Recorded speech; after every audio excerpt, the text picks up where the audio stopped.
యాక్టర్స్తో acting workshop అనేది చేపిస్తారు sir? ఖచ్చితంగా అందరికీ. అంటే నేను స్క్రిప్ట్ 5 సార్లు 6 సార్లు 10 సార్లు 11 సార్లు అంటే రీరైట్ చేసి ఫైనల్ లాక్ చేసిన తర్వాత మా తర్వాత ముట్టుకోండి.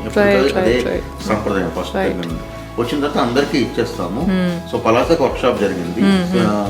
శ్రీదేవి సోడా సెంటర్కి ఫార్చునేట్లీ అందరూ సూపర్ యాక్టర్స్.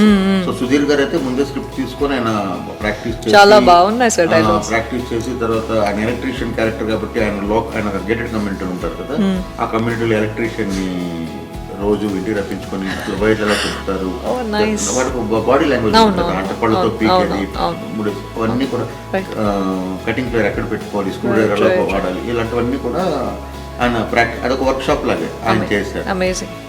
రక్షిత్ అయితే ఒక ట్యూటర్ని ఈశ్వర్ అనే ఒక మా అసిస్టెంట్ డైరెక్టర్ని పెట్టుకొని రక్షిత్ ఒక 2 నెలలు కంటిన్యూస్గా డిక్షన్ మొత్తం ప్రాక్టీస్ చేశారు.